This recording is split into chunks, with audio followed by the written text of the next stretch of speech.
Condenadamente alta, capítulo 108. Roger, Martita Diveta. Roger aguardó oculto bajo los tupidos arbustos de Malagueta, cerca de la orilla. Un poco más allá, Ian y Jamie también aguardaban. El segundo barco había llegado por la mañana y había anclado a una cuidadosa distancia del buque negrero. Después de tender redes por un costado del barco de Rourke, disfrazados de pescadores, habían podido observar como primero el capitán del barco de esclavos bajaba a tierra y luego, una hora después, descendía un bote de la segunda embarcación y navegaba hasta la orilla con 2 hombres y un pequeño arcón. Un caballero, había informado Claire, observándolo con el catalejo, con peluca, bien vestido. El otro es alguna clase de sirviente. ¿Crees que será alguno de los clientes de Bonnet? Sí, había dicho Jamie, contemplando cómo el bote llegaba a la orilla. Llévenos un poco al norte, por favor, señor Rourke. Bajaremos a tierra. Los 3 habían desembarcado a unos 800 metros de la playa y se habían abierto camino a través del bosque. Luego se habían dispuesto a esperar. Hacía calor, pero cerca de la orilla había una brisa fresca y estar a la sombra no era desagradable, con excepción de los insectos. Por enésima vez, Roger se quitó algo que se arrastraba por su nuca. La espera lo estaba poniendo nervioso. La piel le picaba por la sal y el aroma del bosque, las conchas y las agujas de pino bajo sus pies le hacían recordar con nítidos detalles el día que había matado a Lillington. Entonces había partido, como ahora, con la intención de matar a Stephen Bonnet. Pero el esquivo pirata había sido advertido y le había tendido una emboscada. ¿Está todo bien, Blanca? Había sido solo por voluntad de Dios y gracias a Jamie Fraser, que él no había dejado sus propios huesos en un bosque similar.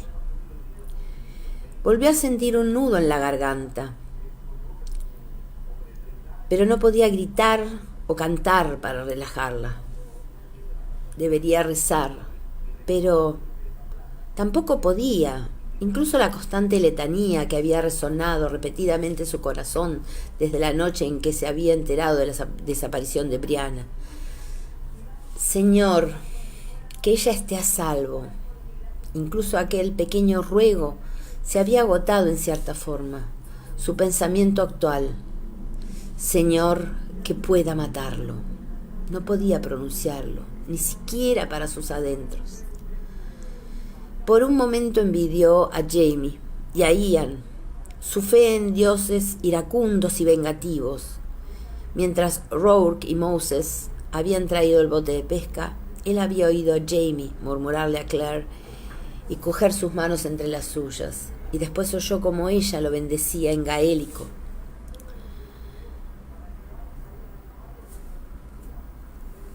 Con una invocación a Miguel, el del dominio rojo, la bendición a un guerrero de camino a la batalla. Ian había permanecido sentado con las piernas cruzadas y en silencio, observando cómo se acercaba a la orilla.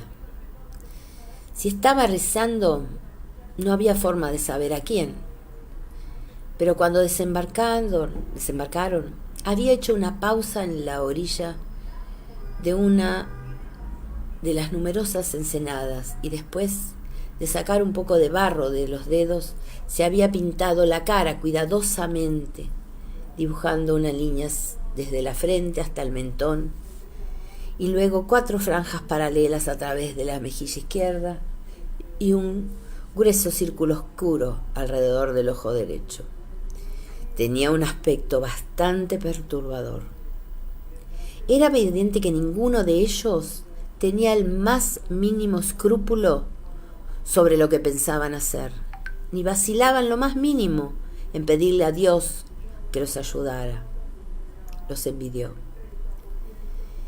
Y se quedó sentado en un silencio tenaz, con las puertas del cielo cerradas ante él, la mano en la empuñadura de su cuchillo y una pistola cargada en la cintura, planeando un asesinato. Poco después del mediodía regresó el corpulento capitán del barco negrero con sus indiferentes pisadas crujiendo en la capa de hojas secas de pino. Lo dejaron pasar, aguardando. Luego, durante la tarde, empezó a llover. Había vuelto a quedarse dormida, de puro aburrimiento. Comenzó a llover. El sonido la despertó durante un breve momento. Luego la hundió más en el sueño, mientras las hojas caían suavemente en el tejado de hojas de palmeras. Se despertó de golpe cuando una de las gotas le cayó fría en la cara, seguida rápidamente por unas cuantas de sus congéneres. Brianna se incorporó de golpe, parpadeando. Se frotó la cara y miró hacia arriba.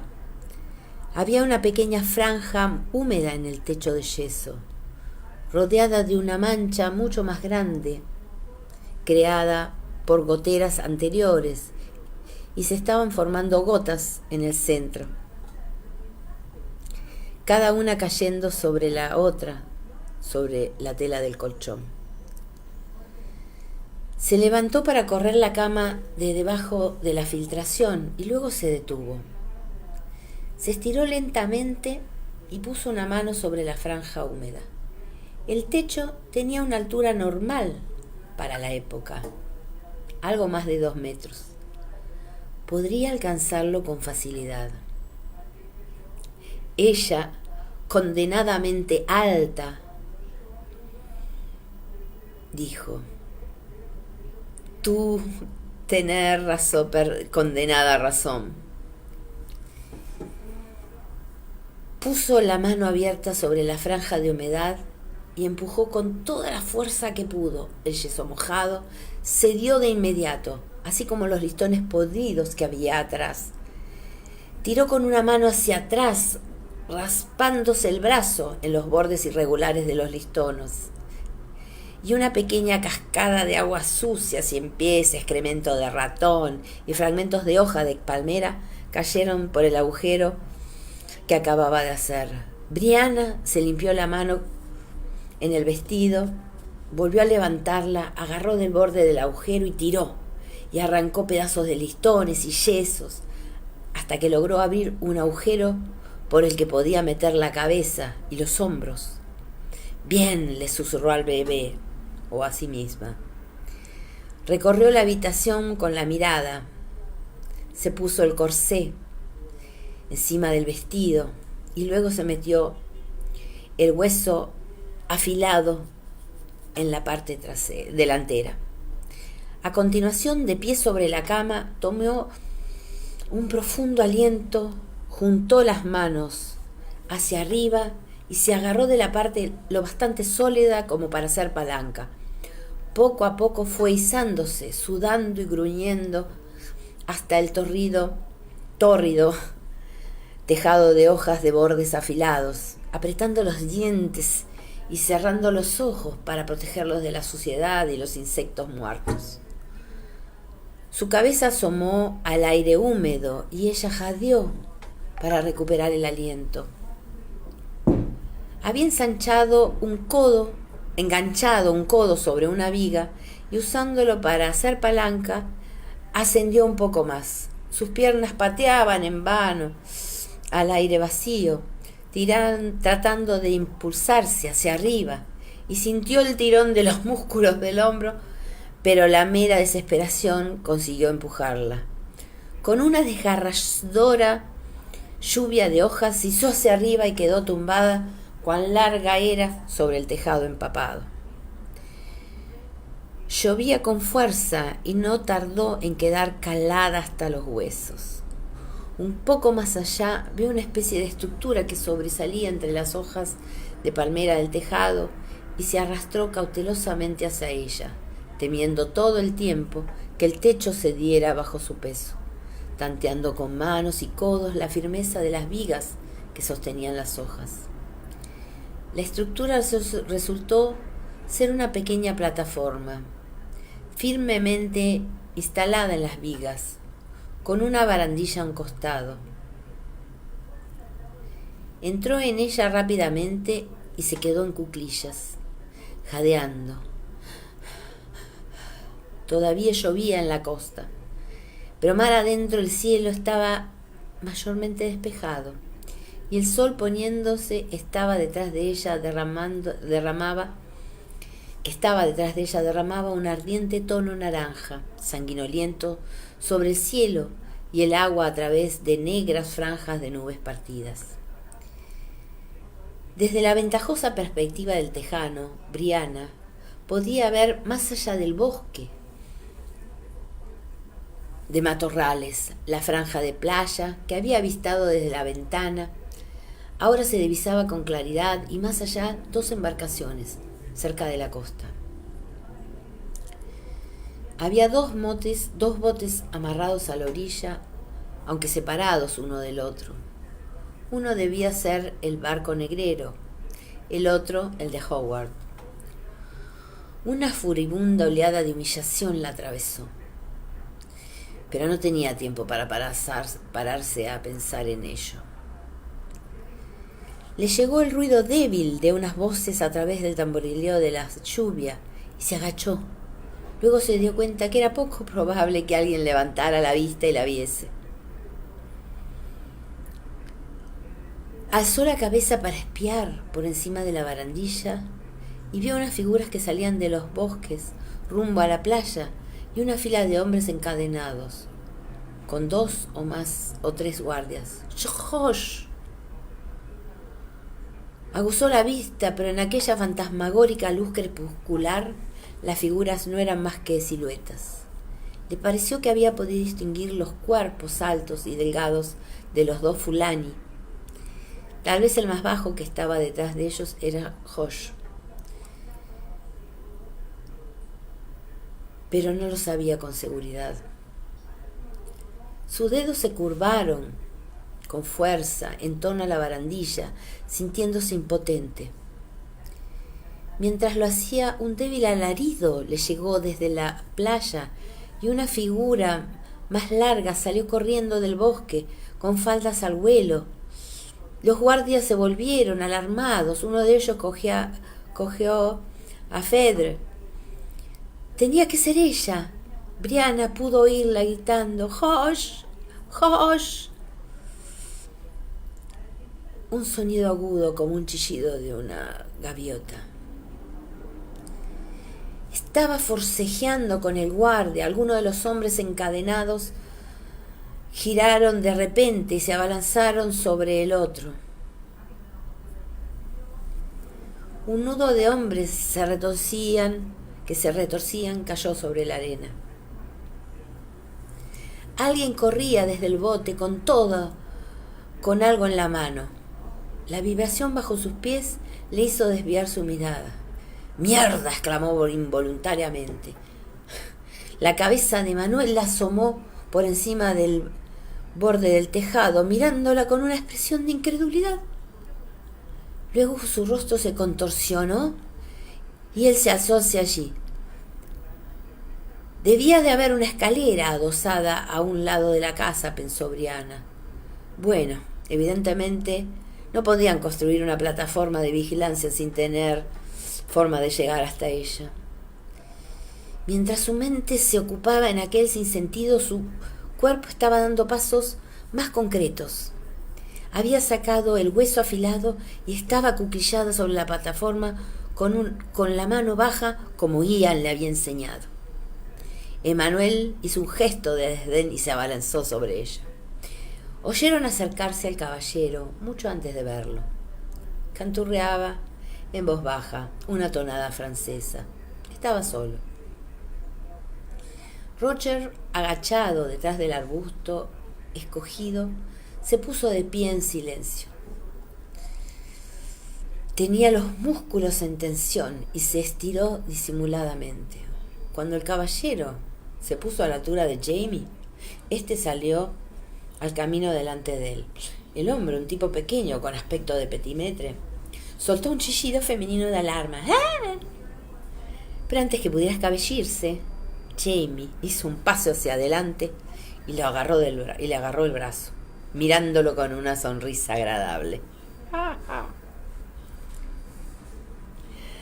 A sus órdenes, señor, le dijo en tono cortés. ¿Ha venido a visitar al señor Bonnet por casualidad? El hombre lo miró parpadeando confundido. Bonnet, caramba, sí. Roger sintió que la tensión de su pecho se relajaba de pronto. Gracias a Dios. Habían llegado al sitio correcto. ¿Quién es usted, señor?, exigió saber el hombre pequeño. Ya no había necesidad de seguir ocultos. Roger e Ian salieron de entre los arbustos y el caballero sofocó un grito al ver a Ian con su pintura de guerra y luego miró con ojos enloquecidos a Jamie y a Roger. Al parecer decidió que Roger era quien tenía un aspecto más civilizado y se dirigió a él. Se lo ruego, señor. ¿Quiénes son ustedes y qué quieren? Hemos venido en busca de una joven secuestrada, dijo Roger. Una mujer muy alta y pelirroja. ¿Acaso usted, antes de que pudiera terminar, vio que los ojos del hombre se dilataban de pánico? Jamie también se dio cuenta de ello y le retorció la muñeca, haciéndolo caer de rodillas aterrorizado. Me parece, señor, dijo con cortesía impecable, apretándole el brazo con fuerza, que tendremos que obligarlo a que nos diga lo que sabe. No podía permitir que él se la quitara. Ese era su único pensamiento consciente. Emmanuel le agarró el brazo donde no tenía el arma y Brianna se soltó de un tirón, con la piel resbaladiza por la lluvia, y lo golpeó en el mismo movimiento. La punta del hueso se deslizó sobre su brazo, dejándole un surco rojizo, pero él no le prestó atención y se abalanzó sobre ella. Brianna cayó hacia atrás sobre la barandilla y aterrizó torpemente de pies y manos sobre las hojas. Pero él no la había alcanzado, porque había caído de rodillas sobre la plataforma con un golpe que sacudió todo el tejado. Ella avanzó a toda velocidad hasta el borde del tejado con las manos y las rodillas tanteando al azar a través de las hojas, y pasó las piernas por encima del borde al vacío, pateando frenéticamente para ubicar los travesaños de la escalera de mano. Él estaba tras ella. Le cogió la muñeca en un fuerte apretón y empezó a subirla hacia el tejado. Ella echó hacia atrás la mano libre y le asestó un golpe en la cabeza con el hueso. Él soltó un rugido y aflojó el apretón. Ella tiró hasta soltarse y se dejó caer. Se golpeó de espaldas sobre la arena con un shock que le sacudió todos los huesos y quedó allí, paralizada, incapaz de respirar, con la lluvia golpeándole la cara. Un grifo triunfal llegó desde el tejado y luego un gruñido de exasperada desazón. Él creía que la había matado. Fabuloso, sigue pensando eso. La impresión del impacto comenzó a disminuir. Su diafragma se sacudió y se puso en movimiento, y un aire glorioso le inundó los pulmones. ¿Podría moverse? No lo sabía. Tampoco se animaba a intentarlo. A través de las pestañas llenas de lluvia, vio el bulto de Manuel que descendía por el borde del tejado, buscando con los pies los peldaños de la tosca escalera de mano que ahora ella podía ver, clavada en la pared. Había perdido el hueso en la caída, pero en ese momento vio su brillo opaco a 30 centímetros de su cabeza. Cuando Emanuel le dio la espalda un momento, ella movió la mano como un látigo y lo agarró. Luego permaneció inmóvil, haciéndose la muerta. Casi habían llegado a la casa cuando unos sonidos provenientes del bosque cercano los detuvieron. Roger se paralizó. Luego salió del sendero. Me perdí. Jamie e Ian ya se habían esfumado en el bosque. Pero los sonidos no procedían del sendero, sino de algún otro sitio a la izquierda. Voces, una de ellas un hombre que gritaba órdenes, y un movimiento de pasos, el tintineo de cadenas. Una ráfaga de pánico lo atravesó. ¡Estarían llevándosela! Howard, el hombre al que habían cogido en el bosque, les había asegurado que Brianna estaba a salvo en la casa. ¿Pero qué podía saber él? Escuchó, esforzando los oídos, y buscó en busca del sonido de una voz femenina y la oyó, un grito agudo y femenino. Giró en su dirección, pero se topó con Jamie, que estaba a su lado agarrándole el brazo. No es Brianna, dijo su suegro. Irá Ian, tú y yo, a la casa. No había tiempo para discutir. Llegaron unos débiles sonidos de violencia en la playa. Pero Jamie tenía razón. Aquella voz no era Brianna. Ian estaba corriendo hacia la playa sin hacer ningún esfuerzo por guardar silencio. Después de un instante de vacilación, Roger entró en el sendero, siguiendo a Jamie a la carrera hacia la casa. Emanuel se inclinó sobre Brianna. Ella percibió su bulto y se lanzó hacia arriba como una serpiente en el acto de morder con el hueso afilado como un colmillo. Había apuntado a la cabeza con la esperanza de darle un ojo en la garganta, pero también contaba con que él se echara hacia atrás de modo reflejo, lo que la pondría en desventaja. Cosa que él hizo, echándose hacia arriba y apartándose, pero mucho más rápido de lo que ella había calculado. Brianna golpeó con toda su fuerza y el hueso afilado se hundió debajo del brazo de Manuel, como si fuera de goma. Él quedó paralizado un momento, con la boca abierta en un gesto de incredulidad, mirando la vara de marfil que le asomaba debajo de la axila. Luego la sacó de un tirón y se abalanzó sobre Brianna con un alarido de furia. Pero ella ya se había incorporado y estaba corriendo hacia el bosque. Desde algún otro lugar oyó más alaridos y un grito que helaba la sangre, y otro más, procedentes de la parte delantera de la casa.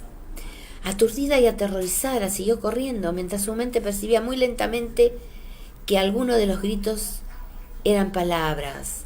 ¡Castle Doom! ¡Papá!, pensó, absolutamente sorprendida, y entonces se tropezó con una rama del suelo y se desplomó, quedando boca abajo. Se esforzó por ponerse de pie mientras un absurdo pensamiento le cruzaba por la cabeza. Esto no puede ser nada bueno para el bebé. Y tendió en busca de otra arma. Avanzó a toda velocidad por el suelo en vano, mientras Emanuel saltó a su lado y le agarró el brazo, soltando un ¡ja! De regodeo. La impresión la hizo tambalearse. Todavía podía oír gritos espeluznantes en la playa distante, pero no los cerca de la casa. Emanuel estaba diciendo algo amenazador, pero ella no lo escuchó. Podía ver algo raro en su cara. Entraba y salía de foco. Brianna pestañeó con fuerza, sacudiendo la cabeza para aclarar la vista. Pero no eran sus ojos, era él. Su cara fue derritiéndose lentamente, pasando de un gesto de alarma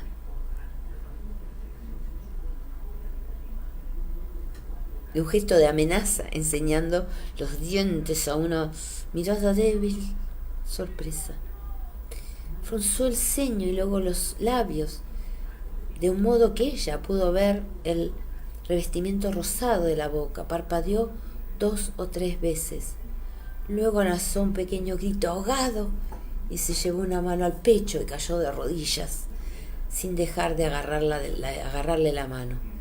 Se desplomó y ella aterrizó sobre él. Tiró del brazo. Los dedos de él, cuya fuerza había desaparecido de repente, se aflojaron fácilmente y ella se puso en pie, tambaleándose, jadeando y estremeciéndose. Emmanuel estaba tumbado boca arriba, con las piernas dobladas debajo de él en un ángulo que debería de haber sido muy doloroso si hubiera estado vivo. Pero estaba muerto. No había confusión posible. Comenzó a respirar mejor y cobró conciencia de los cortes y magulladuras de sus pies descalzos. Todavía se sentía aturdida, incapaz de decidir qué hacer a continuación. Un instante después, Stephen Bonnet tomó la decisión en su lugar, corriendo hacia ella desde el bosque. Se puso alerta de inmediato y giró sobre sus talones para escapar, pero no consiguió avanzar más que 6 pasos antes de que él le rodeara la garganta con un brazo y la arrastrara. «Silencio, querida», le dijo al oído, sin aliento. «Sue, no quiero hacerte daño. Voy a dejarte a salvo en la orilla, pero tú eres lo único que tengo para impedir que tus hombres me maten». No le prestó la más mínima atención al cadáver de Manuel. El fuerte antebrazo se apartó de la garganta de Brianna y le agarró el brazo, tratando de arrastrarla en dirección opuesta a la playa. Era evidente que tenía intención de alcanzar la ensenada oculta al otro lado de la isla. «Muévete, cariño, ahora. Suéltame». Ella cabló los pies con fuerza, tirando el brazo atrapado. «No iré a ninguna parte contigo». «¡Socorro!», gritó lo más fuerte que pudo. «¡Socorro! ¡Roger!».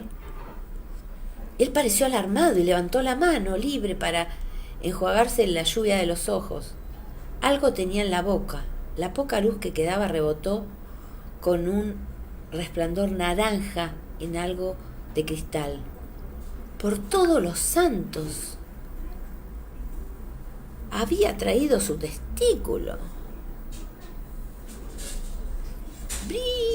«Brianna, ¿dónde estás?», era la voz de Roger frenética, y un flujo de adrenalina la atravesó al oírla, dándole fuerza necesaria para soltar el brazo del apretón de Bonnet.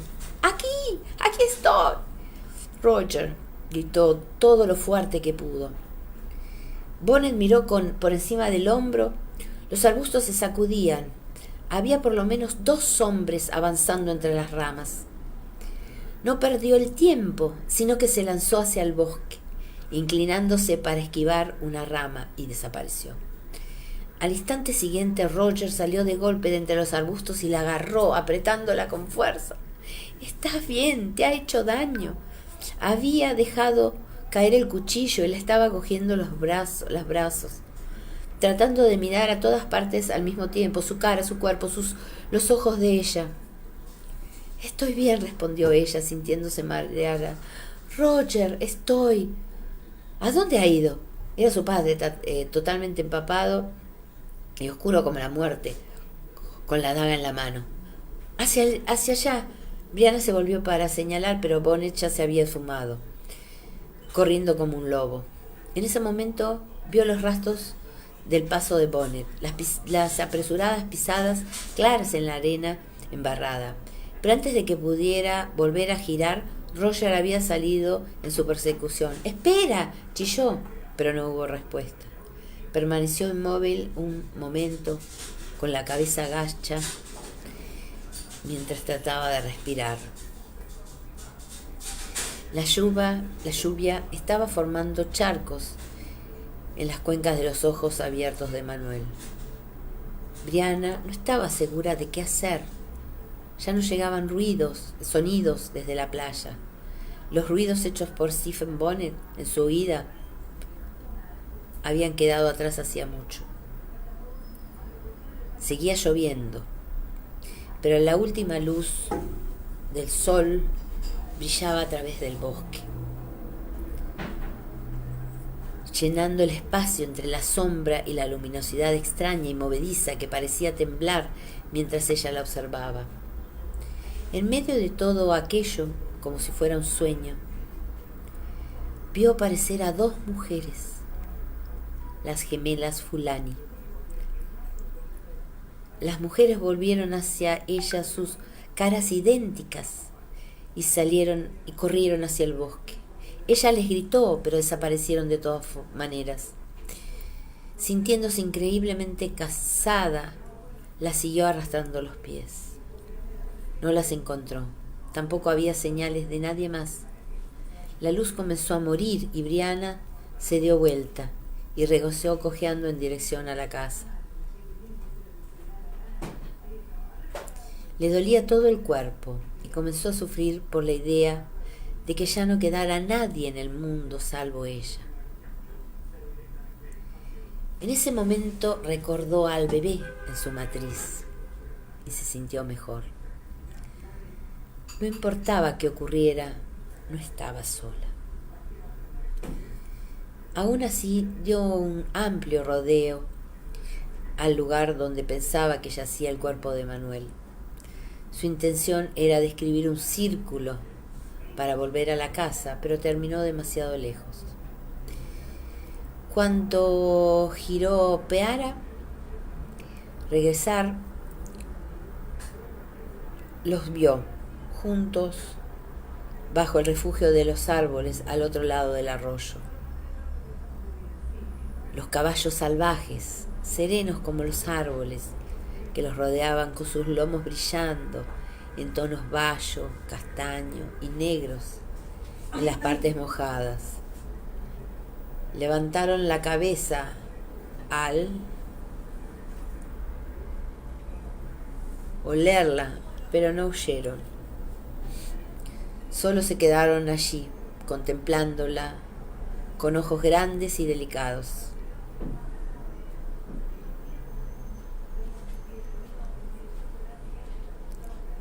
La lluvia había cesado cuando llegó a la casa. Ian estaba sentado en el umbral, escurriéndose el agua de su largo cabello. «Tienes barro en la cara, Ian», dijo Brianna hundiéndose a su lado. «Oh, sí», sonrió él. «¿Cómo te encuentras, prima?» «Oh, yo creo que estoy bien, que...»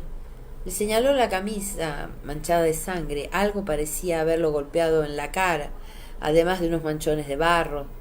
Tenía la nariz hinchada. Había una inflamación justo encima de sus cejas y sus ropas estaban desgarradas, además de mojadas.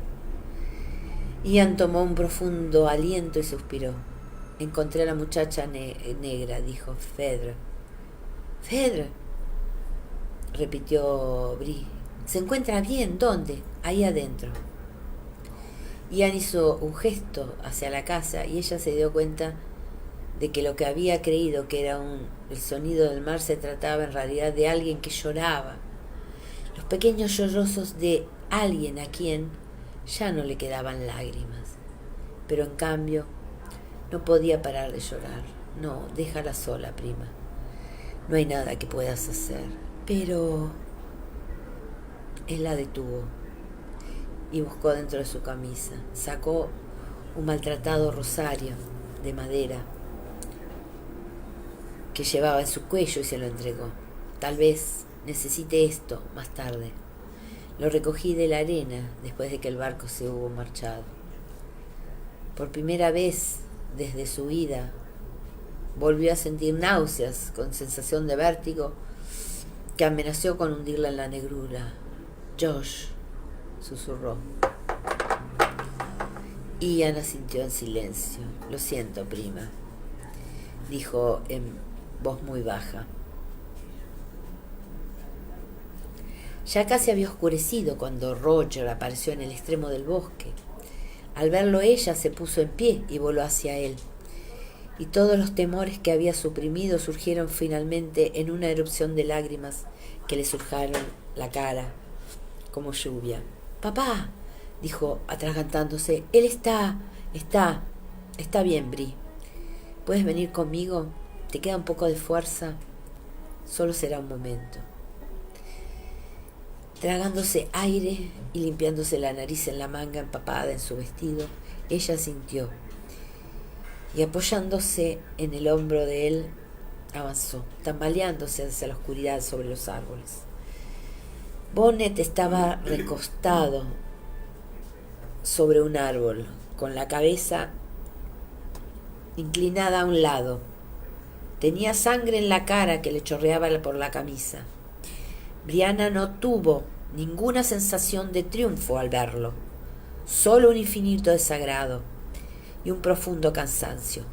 Su padre estaba de pie, en silencio, bajo el mismo árbol. Cuando la vio, dio un paso adelante y la rodeó con sus brazos. Sin decir nada, Brianna cerró los ojos durante un momento de dicha. Ay, perdonen, chicas.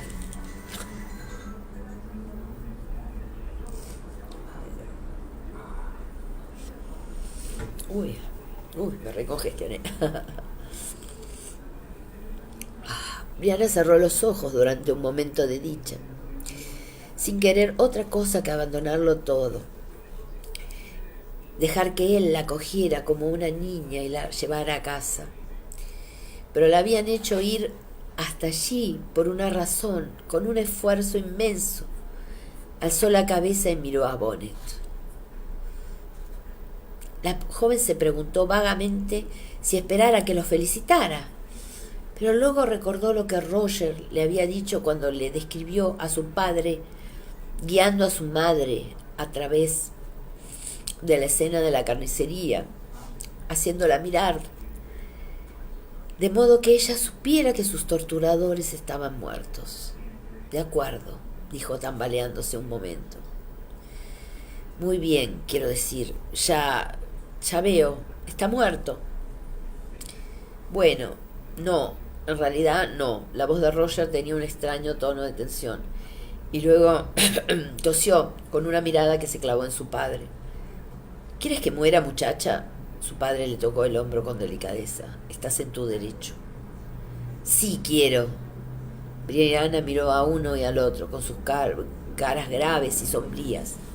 Después a Bonnet, dándose cuenta de que manaba sangre de su cara. Los muertos, como su madre le había explicado, no sangran. Jamie le dijo que habían encontrado a Bonnet. Lo habían perseguido como a un zorro y se le habían echado encima. Había sido una pelea cruel, de cerca, con cuchillos, puesto que las pistolas estaban mojadas y eran inútiles. Sabiendo que estaban peleando por su vida, Bonnet se había defendido con ferocidad. Había un corte teñido de rojo en el hombro del abrigo de Jamie, un rasguño en la parte alta de la garganta de Roger, donde la hoja de un cuchillo había estado a punto de seccionarle la yugular. Pero Bonnet había luchado para huir, no para matar. Después de meterse en un espacio entre los árboles, donde solo uno podía llegar hasta él, había forcejeado con Jamie. Lo había arrojado al suelo y luego había salido corriendo. Roger lo persiguió, se abalanzó sobre Bonnet e hizo que el pirata se golpeara la cabeza contra el árbol contra el cual se recostaba. «De modo que ahí está», dijo Jamie mirando a Bonnet. Tenía la esperanza de que se hubiera roto el cuello, pero me temo que no. «Pero está inconsciente», aclaró Roger, y tragó saliva. Ella entendió en su ánimo presente esa particular peculiaridad masculina sobre el honor. Le pareció razonable. Matar a un hombre en una pelea es una cosa. Cortarle la garganta mientras yacía inconsciente era otra. Pero al parecer Brianna no había entendido nada. Su padre limpió la daga en sus pantalones y se la entregó por la empuñadura. ¿Qué? ¿Yo? El cuchillo era pesado en sus manos. Si lo deseas, dijo su padre, con una grave solemnidad. Si no, lo haremos Roger, Mac o yo. Pero es tu decisión, Amigen. Ahora entendía la mirada de Roger. Habían estado discutiendo al respecto antes de que él fuera a buscarla. Y entendió exactamente por qué su padre le dejaba la decisión a ella. Ya fuera venganza o perdón, la vida de aquel hombre estaba en sus manos.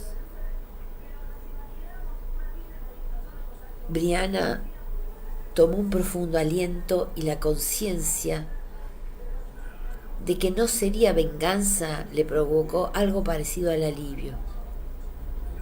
Bri, dijo Roger en voz baja, tocándole el hombro, solo di si quieres verlo muerto, lo haré yo.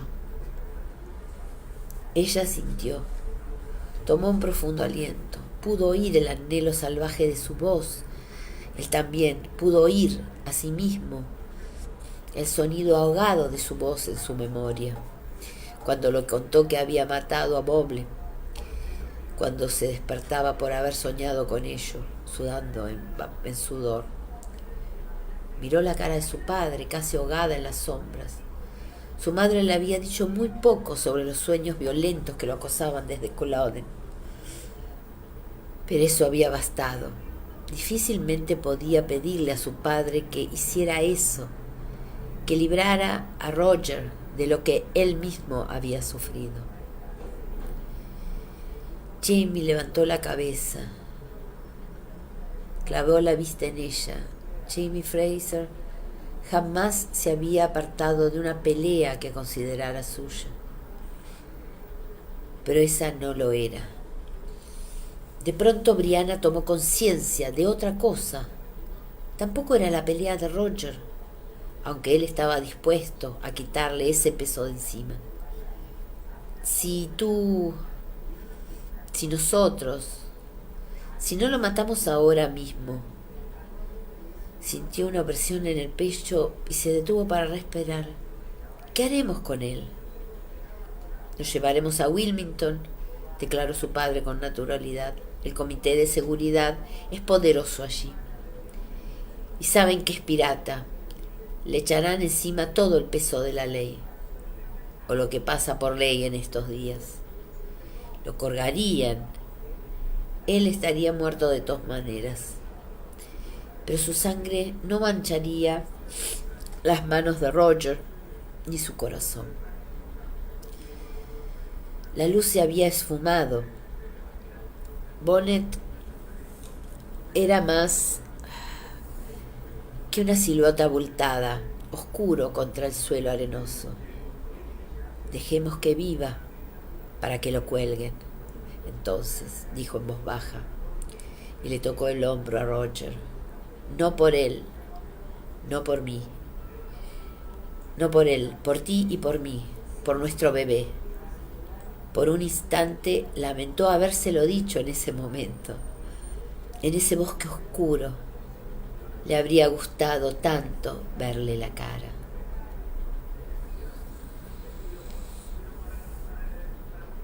Ah. 109. Las noticias que merecen ser publicadas. L'Union Intelligencer, 25 de septiembre de 1975, proclama real.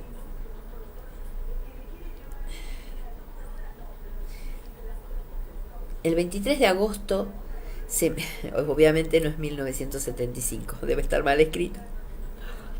El 23 de agosto se emitió en Londres una proclama en la cual Su Majestad Jorge III declara que las colonias americanas se encuentran en estado de abierta y manifiesta rebelión. Nada más que nuestros propios esfuerzos derrotarán la sentencia de muerte ministerial o una abyecta sumisión. El Consejo Continental de Filadelfia ha rechazado las objetables propuestas presentadas por Lord North con la intención de facilitar la reconciliación. Los delegados de este Congreso afirman de manera inequívoca el derecho de las colonias americanas de reunir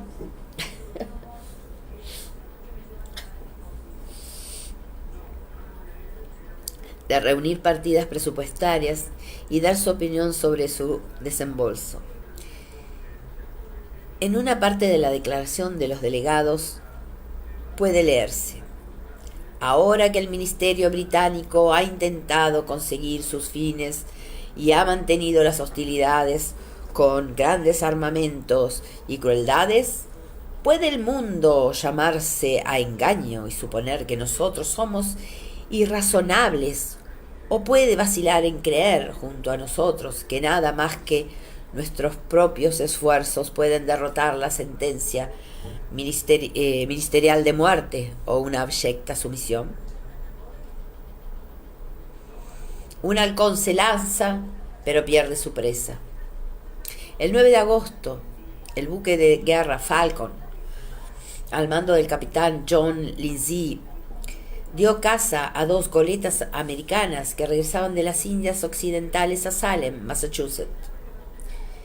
El capitán Lindsay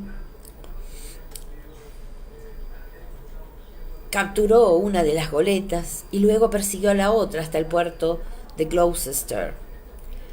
Las tropas que estaban en la costa abrieron fuego sobre el Falcon, que devolvió el fuego, pero se vio obligado a retirarse, perdiendo ambas goletas, 2 gabarras y 35 hombres. Un famoso pirata sentenciado, un tal Stephen Bonnet, conocido como pirata e infame contrabandista, fue juzgado ante el Comité de Seguridad de Wilmington y después de que un número de personas presentaron testimonio de sus crímenes, fue condenado por ellos y sentenciado a muerte por ahogamiento.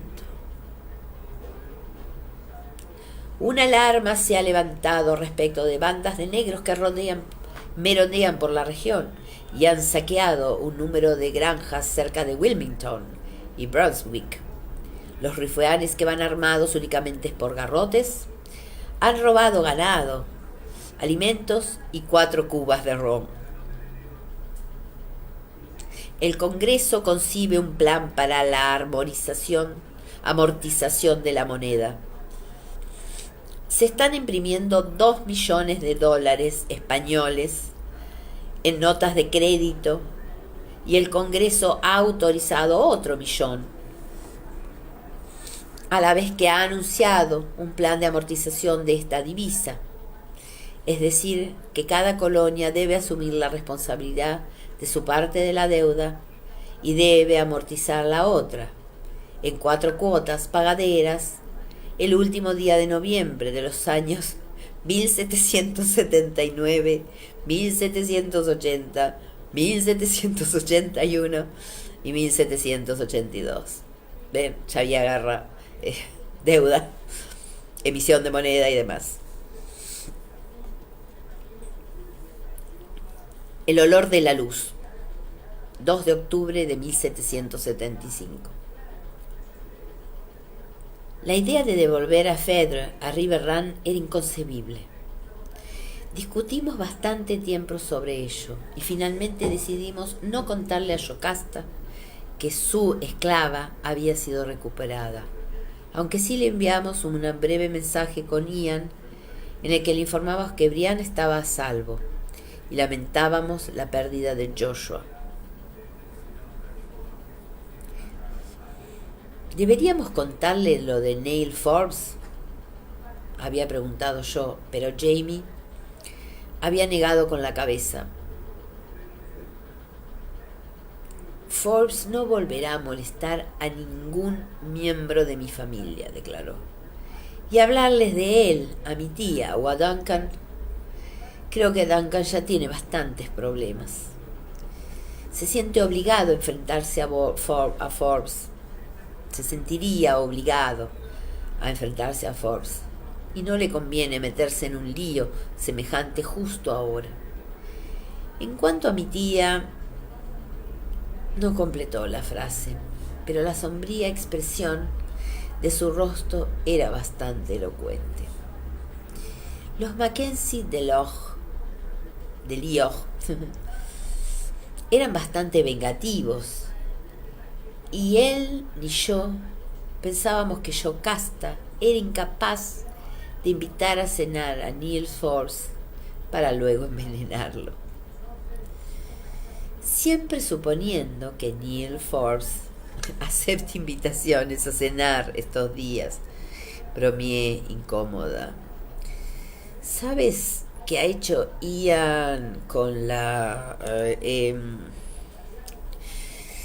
ha dicho que se daría a comer al perro, respondió Jamie pensativo, pero no sé si hablaba en serio. Fedra había quedado bastante conmocionada, tanto por sus propias experiencias como por la pérdida de Josh. Y Brian insistió en que la lleváramos al cerro con nosotros para que se recuperara hasta que pudiéramos encontrar un buen lugar para ella. Tenemos que hacer que Yocasta la libere, había argumentado Bri. No creo que eso sea difícil, le había asegurado Jamie con un gesto adusto, sabiendo lo que sabemos. Pero espero un poco hasta que encontremos un sitio para la muchacha. Luego me ocuparé de ello. En realidad este asunto se resolvió solo de una manera sorprendente. Una tarde de octubre abrí la puerta de la casa y me encontré con 3 caballos muy cansados y una mula de carga en el patio, mientras Yocasta, Duncan y el mayordomo negro, Ulises, aguardaban en el umbral. Formaban una escena tan incongruente que me quedé mirándolos con la boca abierta hasta que Yocasta dijo con mordacidad: bueno, muchacha, ¿piensas quedarte ahí hasta que nos disolvamos como un terrón de azúcar en una taza de té? De pronto, de hecho, estaba lloviendo bastante, y yo me eché hacia atrás tan rápido para dejarlos pasar que pisé la pata de Atzo. El gato soltó un maullido desgarrador que hizo salir a Jamie de su estudio, a la señora Bug y a Amy de la cocina y a Fedra de la consulta, donde había estado moliendo hierbas para mí. ¡Fedra! A Duncan se le cayó la mandíbula y dio 2 pasos hacia ella. Se detuvo de repente y la alegría se le dibujó en el rostro. «¿Fedra?», dijo Yocasta, desconcertada. Ulises no dijo nada, pero la expresión de su rostro era de un terror sin matices, aunque desapareció en un segundo para ser reemplazada por su habitual porte de dignidad. Por fin los saqué a todos del vestíbulo. Yocasta sufrió un diplomático dolor de cabeza y Amy la escoltó a la planta superior y luego la hizo meterse en la cama con una compresa fría. La señora Bug regresó a la cocina para revisar emocionada el menú de la cena. Fedra, que parecía espantada, desapareció sin duda para refugiarse en la cabaña de Bri. Hablarle de los inesperados visitantes, lo que significaba que serían 3 más para la cena. Ay, perdón.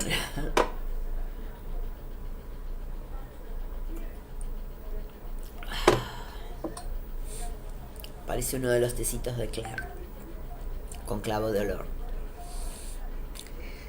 Ulises fue a ocuparse de los caballos, dejando por fin a Duncan para que le explicara el asunto a Jamie en su estudio. Vamos a mudarnos a Canadá, dijo, cenando los ojos e inhalando, cerrando los ojos. Bueno, acá parece cenando. Debe ser la falta de anteojos. Cerrando los ojos e inhalando el aroma del vaso de whisky que tenía en la mano. Daba la impresión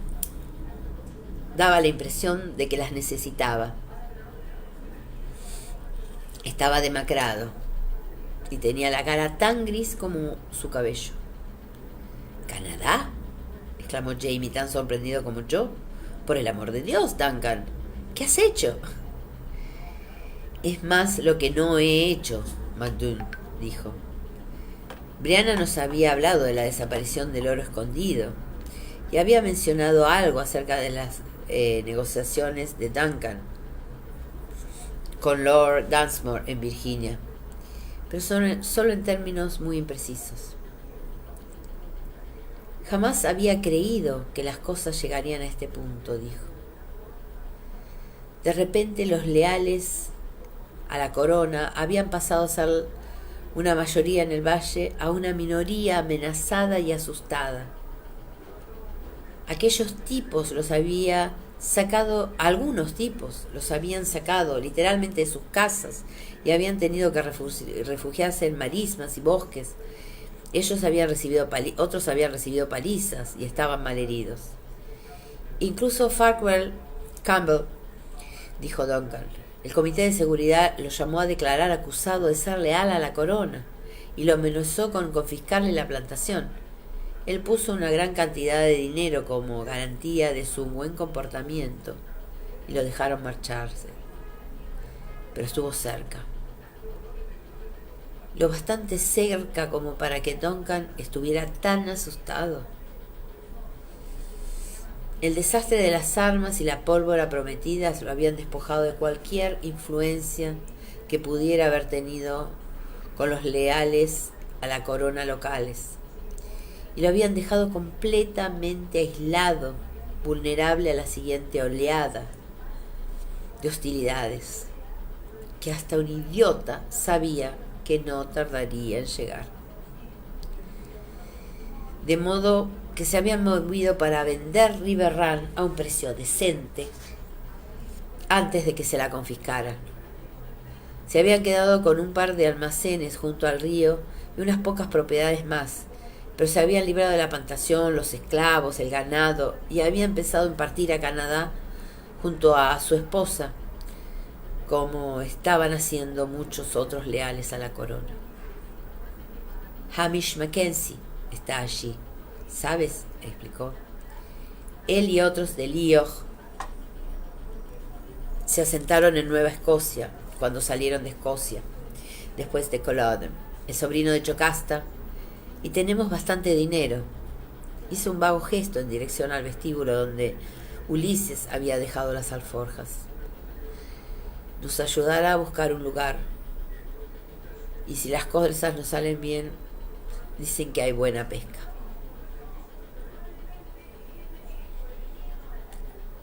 Jamie sonrió ante la broma y les sirvió más whisky, pero meneó la cabeza cuando vino a verme a la consulta antes de la cena.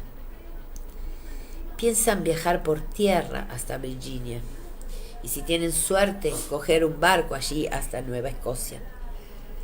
Tal vez puedan salir de Newport. De Newport News es un puerto pequeño y el bloqueo británico no es muy fuerte allí, o al menos eso espera Duncan. Oh, vaya, sería un viaje extenuante. Jocasta no era joven y el estado de su ojo. A mí no me caía bien Jocasta, teniendo en cuenta lo que habíamos averiguado recientemente, pero pensar en ella arrancada de su hogar, obligada a emigrar, padeciendo un dolor terrible.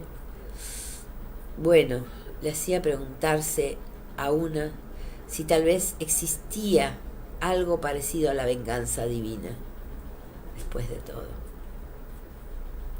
¿Qué hay de Ulises? ¿Y de Phèdre? Ah, bueno.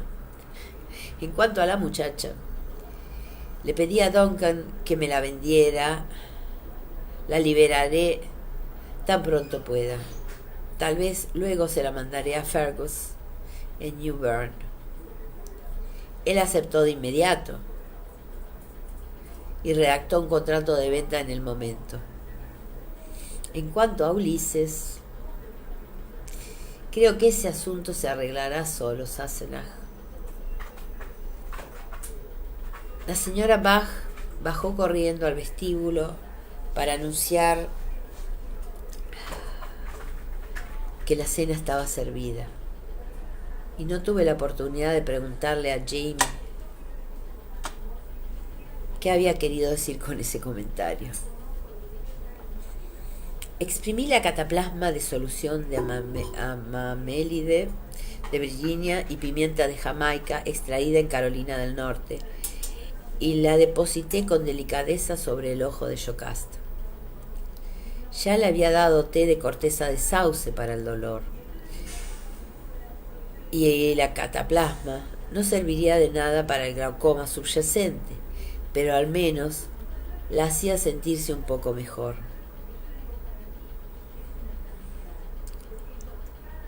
¿Puedes echar una mirada a mis alforjas, muchacha?, preguntó ella, estirándose un poco para acomodarse en la cama. Hay un paquetito allí de una hierba que tal vez te resulte interesante. La encontré de inmediato por el olor. ¿De dónde diablos lo has sacado?, le pregunté divertida. De Farquhar Campbell, respondió con toda naturalidad. Cuando me dijiste que el problema estaba en mis ojos, le pregunté a Fentiman si sabía de algo que pudiera ayudar, y él me dijo que había oído en alguna parte que el cáñamo podía ser de provecho. Farquhar Campbell tiene un cultivo de esto, de modo que pensé que podía intentarlo. Al parecer sí ayuda. ¿Podrías ponérmelo en la mano, por favor, sobrina? Fascinada, coloqué el paquete de cáñamo y la pequeña pila de papeles en la mesa a su lado y guié su mano hacia los elementos, poniéndose cuidadosamente de costado para que no se le cayera la cataplasma. Subió un puñado de la aromática hierba, lo vertió en el centro del papel y lió un porro tan bien hecho como cualquiera de los que yo había visto en Boston. Sin comentario alguno, le sostuve la vela para encenderlo. Ella se recostó en la almohada, ensanchando los orificios nasales, cuando aspiró una profunda bocanada de humo. Humo, mamá.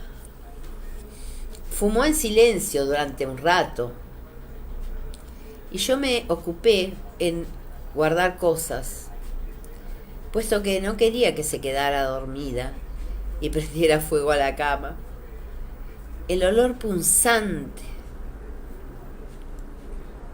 del humo me trajo unos recuerdos instantáneos. Varios de los estudiantes de medicina más jóvenes lo fumaban los fines de semana. Llegaban al hospital con el olor en sus ropas. Algunas de las personas que ingresaban en urgencia apestaban a él. Cada tanto yo percibía un leve rastro de ese mismo olor en Brianna, aunque jamás le hice preguntas al respecto. Yo no lo había probado nunca, pero en ese momento comprendí que el húmeo era bastante relajante. De hecho, demasiado relajante.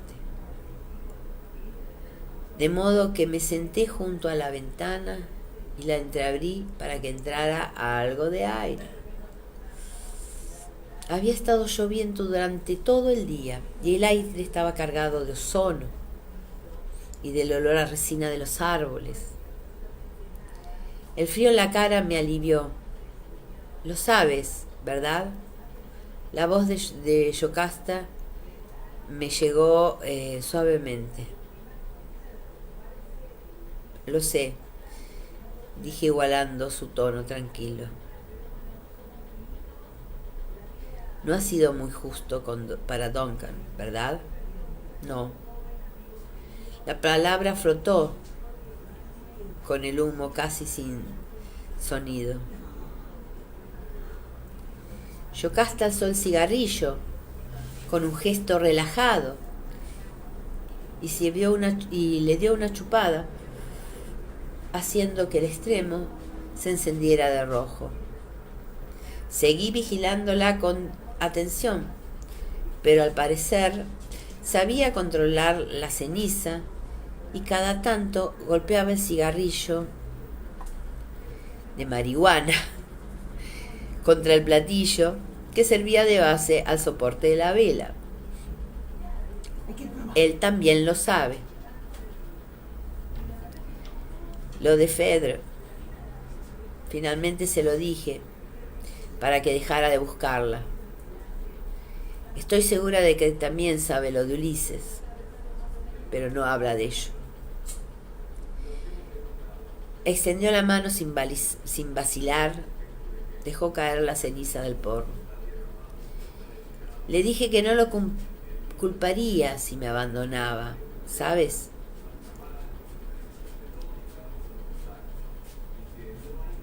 Él lloró, pero entonces paró y declaró en su momento: había dicho en lo bueno y en lo malo, como también había dicho yo, ¿no?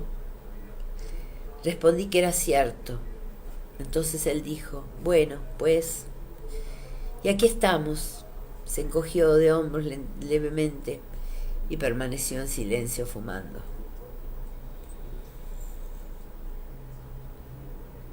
Volví la cara hacia la ventana y apoyé la frente contra el marco.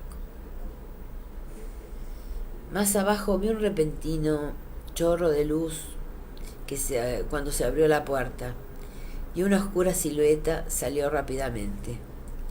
La puerta se cerró y la perdí de vista en la negrura durante un instante. Luego mis ojos se adaptaron y volví a verla justo antes de que se desvaneciera en el sendero en dirección al granero.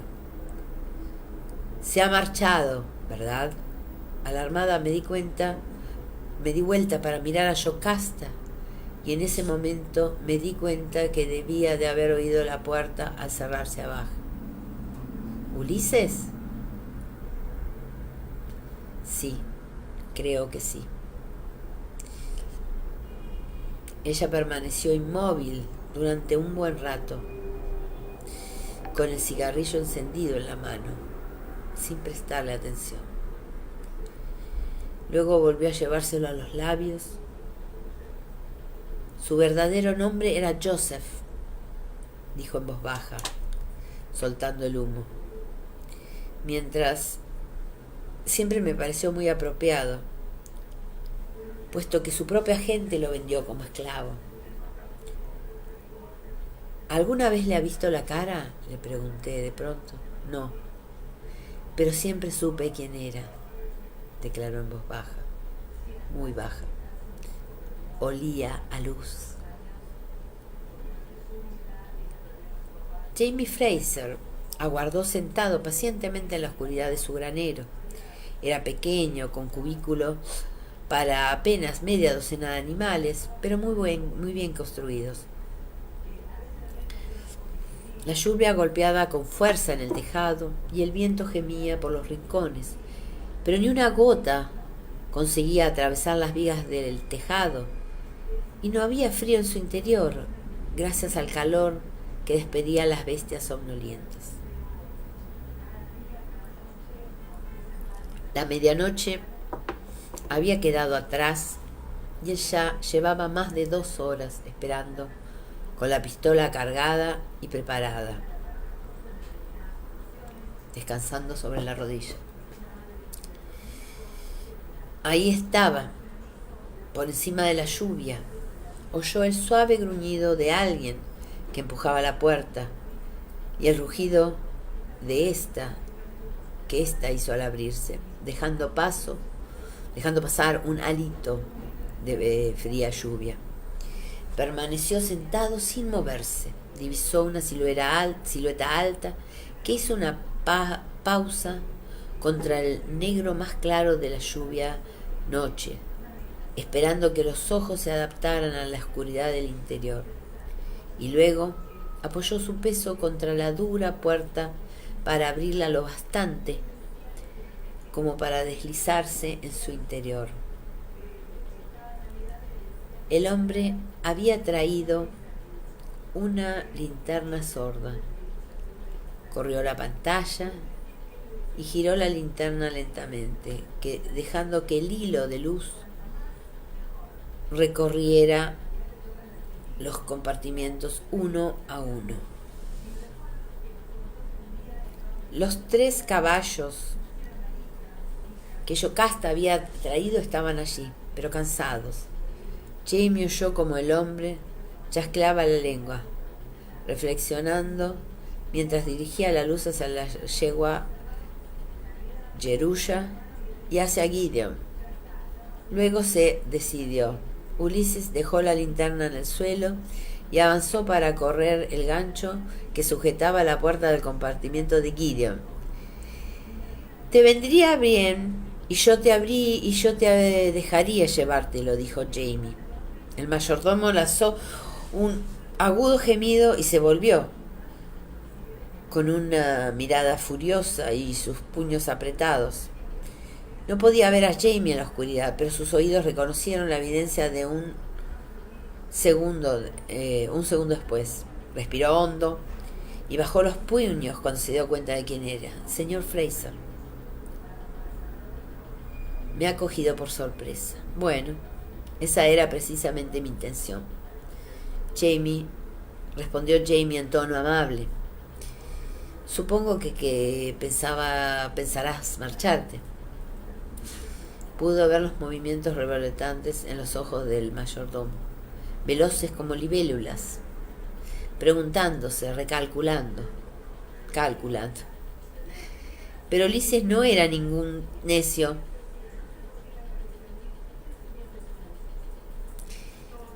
Y llegó a la conclusión correcta.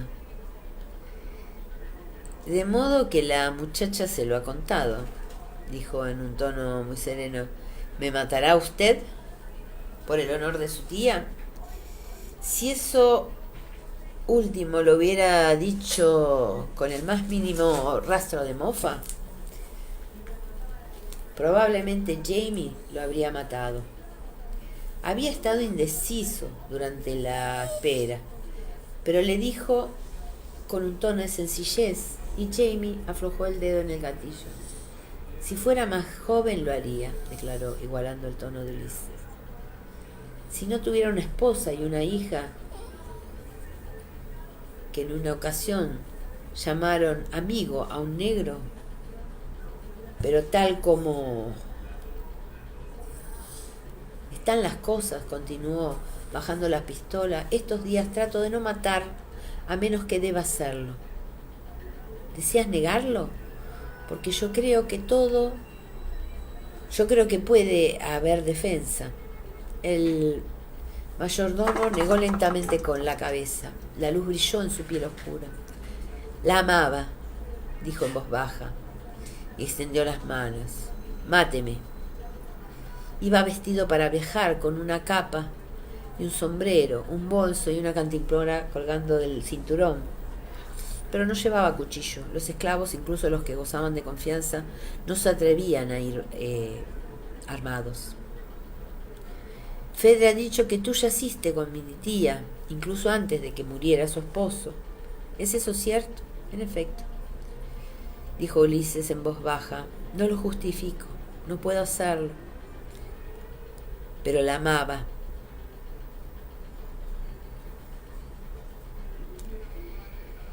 ¿Y si he de morir por eso? Jamie le creyó.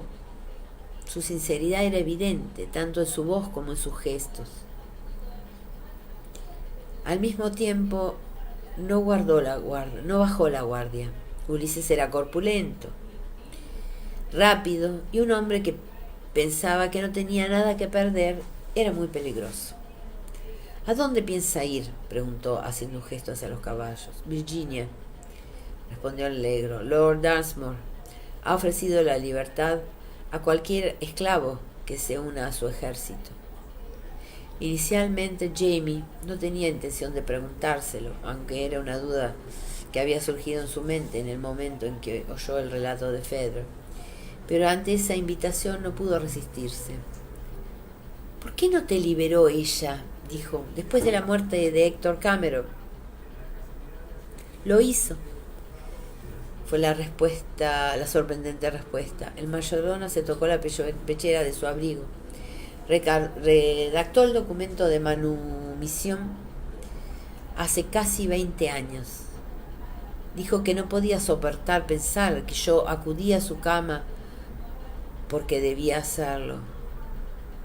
Pero una solicitud de manumisión debe ser aprobada por la Asamblea, como usted sabe.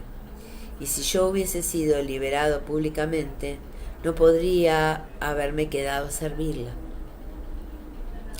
Era cierto, un esclavo liberado estaba obligado a marcharse de la colonia en un plazo de 10 días y se arriesgaba a ser tomado como esclavo nuevamente por cualquiera que así lo quisiera.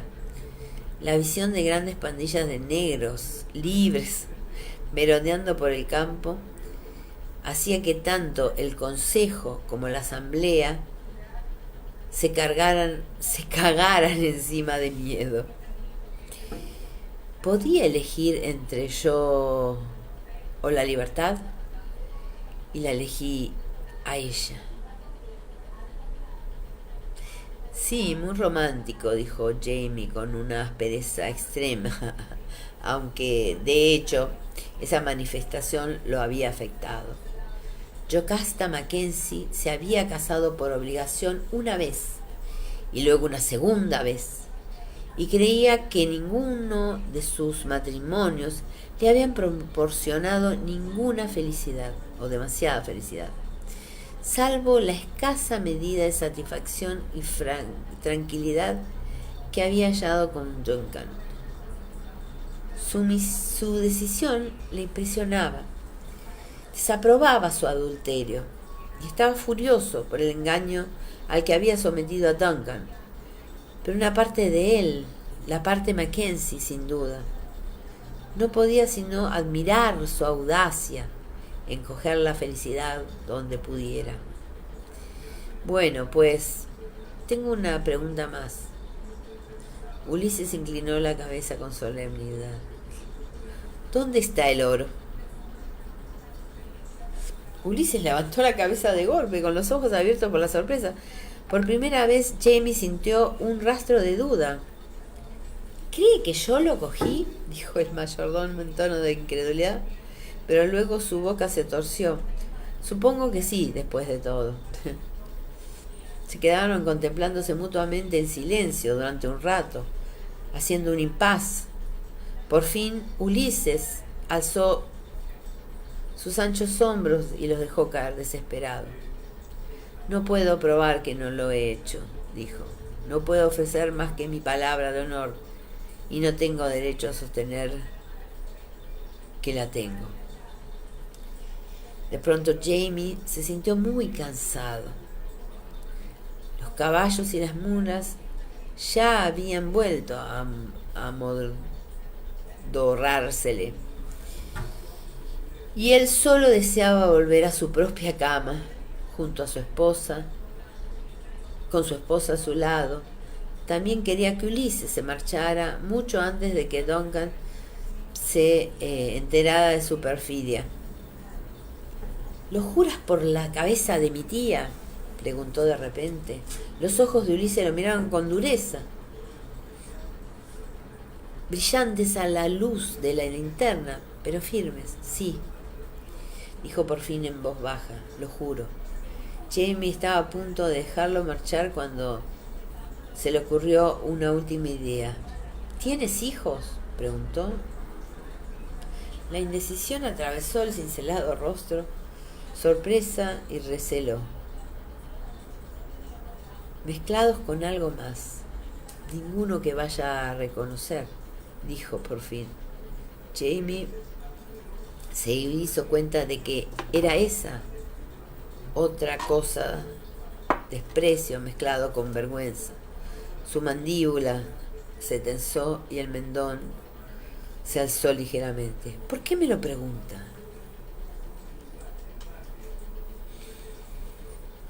Jamie lo miró a los ojos durante un momento. Porque es solo la esperanza de que mis hijos y los tuyos tengan una libertad mejor, lo que me da coraje para hacer lo que debo hacer ahora. La cara de Ulises se había vuelto inexpresiva. La luz le otorgó un resplandor negro e impasible. Si no tienes interés en el futuro, no tienes razón para sufrir por ello. Esos hijos que podrías tener son esclavos, nacidos de mujeres esclavos. ¿Qué pueden representar para mí? Ulises dijo. Tenía los puños apretados con fuerza contra los muslos.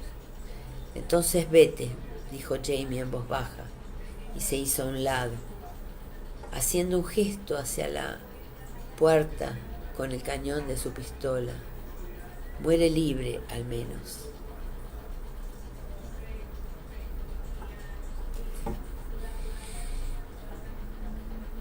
¿Qué capítulos? Como siempre, un placer leerles con y sin anteojos, porque no podía ya leer.